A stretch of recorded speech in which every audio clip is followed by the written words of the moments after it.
Zee 24 तास एक पाऊल पुढे. अच्युत गोडबोले, चंद्रशेखर टिळक, डॉक्टर कुमार सप्तर्षी यांच्यावर चर्चा करत होतो. या सेगमेंटमध्ये मला जायचं आहे अच्युत गोडबोले यांच्याकडे पहिल्यांदा आणि त्यांना विचारायचं आहे. अच्युत गोडबोले, मला सांगा, माहिती तंत्रज्ञान क्षेत्रामध्ये नेमक्या काय घडामोडी घडणार आहेत? काय प्रकारची गॅजेट्स येत आहेत? आम्ही गॉगल हा प्रकार आता पाहतोय, ज्याच्यामध्ये एक वेगळ्या प्रकारचा कॅमेरा, अँड्रॉइड मोबाईल फोन असेल, इतर स्मार्ट गॅजेट्स असतील. आज जे गॅजेट घेऊ ते वर्षभरांनी आउटडेटेड होताना दिसतंय. एक्सपायरी डेट फार त्याची जवळजवळ येत चाललेली आहे. त्याचबरोबर क्लाउड कॉम्प्युटिंग असेल. या सगळ्याचा सामान्य जनतेशी काय संबंध असेल? आणि त्याहीपेक्षा सुद्धा मुळातच माहिती तंत्रज्ञान क्षेत्रामध्ये जॉब्स निर्माण होतील का? आणि आत्ता जे मंडळी हा कार्यक्रम बघतायत त्यांची इन्क्रिमेंट्स होतील का? कंपन्या प्रॉफिट्स मिळवतील का? त्यांना फॉरेन कंपन्यांच्या ऑर्डर्स मिळतील का? अमेरिकन मार्केट आणि युरोप मार्केट तसंच राहील का? आणि इंटरनल मार्केट, भारतामधलं जे मार्केट आहे ते तसंच राहील का? एकूणच माहिती तंत्रज्ञान क्षेत्राचं चित्र काय असेल, आपल्याला काय वाटतं? पहिल्यांदा म्हणजे जसं पूर्वीपासून भाकीत केलेलं होतं तसं या गॅजेट्सची एकंदरीत पॉवर प्रचंड वाढत जाईल आणि त्याचा साईज कमी होत जाईल. मग दर 18 महिन्यांनी त्याची पॉवर दुप्पट होईल असं जे सांगितलं होतं ते खरोखरच खरं ठरतंय. त्याला अर्थात पूर्वी म्हणजे फिजिक्सच्या नियमाप्रमाणे म्हणजे प्रकाशाची वेव्हलेंथ जी आहे ती लिमिट आहे असं सांगण्यात आलेलं होतं. पण आता नॅनो टेक्नॉलॉजी आणखीन त्यात फरक पडेल असं बरंच त्यात गोंधळ आहे. पण एकंदरीत अजून बरीच वर्ष आकार कमी होणं, नंतर त्याची किंमत कमी होणं, त्याचा ते पॉवर वाढत जाणं हे चालू राहील. मी आता उदाहरण ॲपलने ॲपल वॉच नावाचा आय वॉच नावाचा हे काढलेलं आहे, आलेला आहे. आणि आय वॉच म्हणजे घड्याळ. म्हणजे मला सांगतो 15 वर्षापूर्वी मी जेव्हा भाषणं द्यायचो तेव्हा सांगायचो की मला वाटतं या शतकात main frame, mini computer, micro computers, desktop, आणि त्यानंतर पर्सनल कम्प्युटर्स, मग लॅपटॉपनं पाम टॉप, आणि पाम टॉपवरनं रिस्ट टॉप. आणि मी हे भाषण देताना लोक असे बघायचे की अरे रिस्ट टॉप असं होणं शक्य आहे का? तर आय वॉच म्हणजे चक्क घड्याळातच कम्प्युटर. बरं, त्याच्याच पुढे गंमत अशी की ते वायरलेस पद्धतीने ही गॅजेट्स निघणं आणि ती सगळीकडे जोडली जाणं, ह्याचा पुन्हा क्लाउड कम्प्युटिंगशी संबंध आहे. म्हणजे क्लाउड कम्प्युटिंग, क्लाउड हा शब्द जो कसा निघाला तर आपण जेव्हा पूर्वी नेटवर्क दाखवायचे कम्प्युटरचं, ते नेटवर्क दाखवताना डायग्राम काढताना क्लाउड ढग दाखवायचं, त्याच्यावरनं क्लाउड असं निघालं. खरं म्हणजे पूर्वी मेनफ्रेम्स होते, त्या मेनफ्रेम मध्ये सगळं प्रोसेसिंग व्हायचं आणि डम टर्मिनल्स, म्हणजे टर्मिनलमध्ये काही अक्कल नसायची, फक्त त्याकडे माहिती आणण्याची. खूप जॉब्स निर्माण होतील असं वाटतंय क्लाउड कॉम्प्युटिंग मध्ये. नाही, क्लाउड कम्प्युटिंग मध्ये जॉब असा प्रश्न नाही. प्रश्न असा की संपूर्ण इन्फॉर्मेशन टेक्नॉलॉजी क्लाउड कम्प्युटिंगकडे वळण्याची शक्यता, पण खूप गोंधळ आहे. क्लाउड कम्प्युटिंग अजून एस्टॅब्लिश झालेलं नाही. क्लाउड कम्प्युटिंगमध्ये सिक्युरिटीचा प्रश्न आहे, त्यामुळे कित्येक लोक मग पब्लिक क्लाउड कम्प्युटिंगच्या ऐवजी मग प्रायव्हेट क्लाउड कम्प्युटिंग वापरणं, मग त्यात पुन्हा मग स्वतः खर्च करणं. पण एक क्लाउड कम्प्युटिंग म्हणजे काय हे थोडक्यात सांगतो. क्लाउड कम्प्युटिंगचा अर्थ असा की आज प्रत्येकाला आपले सर्व्हर, आपलं हार्डवेअर, आपलं सॉफ्टवेअर घ्यावं लागतं. हे सगळं जर का दूर कुठे त्या ढगात असेल, ढगात मी कुठे असेल, समजा अमेरिकेत सर्व्हर असेल किंवा पुण्याला असेल, पण मी इथनं त्या सर्व्हरवरती माझा डेटा ठेवू शकलो, किंवा सॉफ्टवेअर ऍप्लिकेशन असतील, माझं ऍप्लिकेशन आणखी कुठे, म्हणजे सॉफ्टवेअर आहे, हार्डवेअर आहे, नेटवर्किंग हे आहे, अनेक गोष्टी तुम्ही शेअर करू शकता.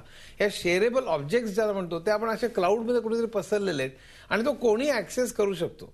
आणि त्यात पूर्ण ऍप्लिकेशन असेल किंवा ऍप्लिकेशन डेव्हलपमेंटची टूल्स असतील की मी ऍप्लिकेशन करताना त्या क्लाउडमधून टूल घेतलं आणि माझं ऍप्लिकेशन डेव्हलप केलं. म्हणजे SOA मध्ये जे होतं पूर्वी असंच. म्हणजे क्लाउड कॉम्प्युटिंगमध्ये अशा प्रकारची गोष्ट घडणार आहे. परंतु मोबिलिटी किंवा अॅनालिटिक्स मध्ये काय घडेल आता? म्हणून तर स्कॅम मध्ये जी प्रगती होणार, SCAM म्हणजे S म्हणजे सोशल मीडिया, C म्हणजे क्लाउड कम्प्युटिंग, A म्हणजे अॅनालिटिक्स, M म्हणजे मोबिलिटी. या चारही क्षेत्रात या पुढच्या वर्षातच नाही, खरं पुढच्या अनेक वर्षात ही हे होणार.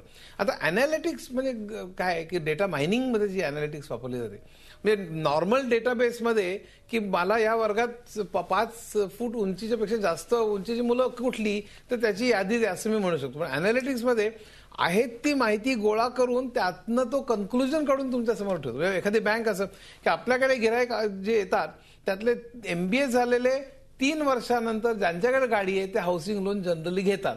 हे डेटावरनं ते कन्क्लूड करून तुमच्या मॅनेजमेंट समोर ठेवतो. म्हणजे माहिती तंत्रज्ञानाचा उपयोग हा जनसामान्यांसाठी आणखीन वाढेल. त्याच्यात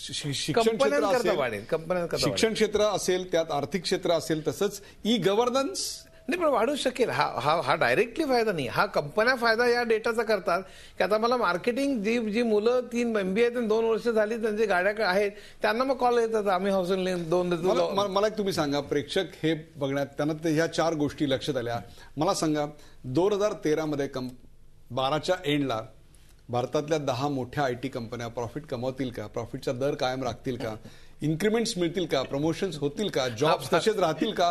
का जॉब जायची तलवार डोक्यावर तशीच राहणार आहे? जॉब जायची. आता IT बिझनेसकडे जर आपण वळलो तर नक्कीच जॉबचा प्रॉब्लेम उद्भवणार आहे. त्याचं कारण सांगतो. आपल्याला IT बिझनेसला म्हणजे मी जेव्हा अनेक कंपन्या चालवत असे त्या काळात 25% सवय झाली आम्हाला. इन्क्रीमेंट नाही, प्रॉफिटची इन्क्रीमेंट सुद्धा बऱ्यापैकी होती. आणि त्यानंतर गेल्या वर्षी 16% झाले. आता नॅस्कॉमने 11% प्रॉफिटेबिलिटी प्रेडिक्ट केलेली, 11 ते 14, आणि मागच्या वेळी 15 ते 18 असं काहीतरी होतं. तर आता 11 ते 14 ही प्रॉफिटेबिलिटी खूप कमी होत आली. त्याची अनेक कारणं आहेत. त्याची अनेक कारणं अशी की सॅलरीज वाढलेल्या आहेत. म्हणजे ह्याच्यात गंमत अशी होते बरं का, एका बाजूने जॉब जातील का असं मी म्हणतोय. मी इथे सुद्धा 2 बेड 3 बेडरूम 4 बेडरूम म्हणजे भयंकर आलिशान घर आहेत आणि बेघर लोकांची संख्या 60-70% म्हणजे अनेक जास्त आहे.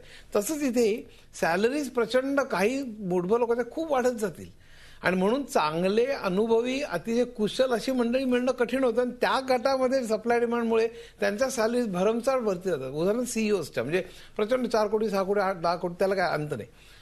पण जनरल प्रोग्रामर्स आता त्याची किंचित बॅकग्राऊंड अशी की गेल्या अनेक वर्षात डिमांड एवढी वाढली. पहिल्यांदा 1990 ते 2000 प्रचंड वाढली Y2K आणि इतर .com बूममुळे, आणि 2002 ते 8 मध्ये ते हाऊसिंग आणि इतर बबलमुळे प्रचंड वाढली. हे फायनान्शियल प्रॉडक्ट्स तयार झाले, डेरिव्हेटिव्ज तयार झाले. ते डेरिव्हेटिव्ज मॅनेज कोण करणार? इंडियन कंपनीज सॉफ्टवेअर लिहित होत्या. त्यामुळे भारताला बिझनेस चिकार मिळाला, ग्रोथ चिकार झाली. ती ग्रोथ 25% 20% अशी होत होती त्या काळात. त्यामुळे सॅलरी आता होणार नाही. त्यामुळे त्या सॅलरीज वाढल्या. आता तो फुगा फुटला. आता हा फुगा फुटलेला फार लवकर वगैरे काही होणार नाही हे लक्षात ठेवा. इनफॅक्ट काही लोकांना प्रेडिक्ट केलं की 2013 आणि 14 ही वाईट गेली तर आपल्याला पुन्हा 1930 अगदी नव्हे पण जवळपास त्या लेवलला आपण जाऊ. इव्हन आता अमेरिकेत 10% 9.8 होती, आता 8 पॉईंट काहीतरी झाली अनएम्प्लॉयमेंट.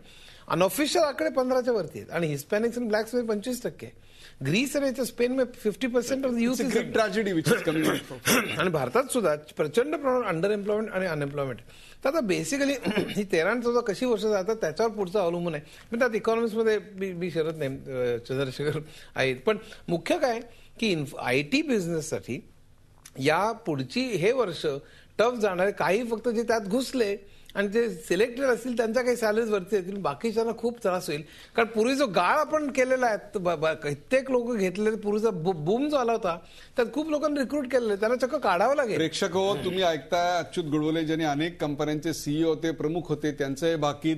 मला हाच प्रश्न घेऊन जायचा आहे कुमार सप्तर्षी यांच्याकडे. कुमार सप्तर्षी, तुम्ही अच्युतरावांचं भाकीत आत्ता ऐकलेलं आहे की एक प्रकारे मंदी आणि त्या मंदीचा इफेक्ट असलेली बेकारी आणि त्याहीपेक्षा सुद्धा जॉबची असुरक्षितता या सगळ्यामुळे सामाजिक असंतोष जो आत्ता वरती येत चाललाय, पराकोटीला पोचत चाललाय, तो आणखीन वाढेल असं आपल्याला वाटतं का?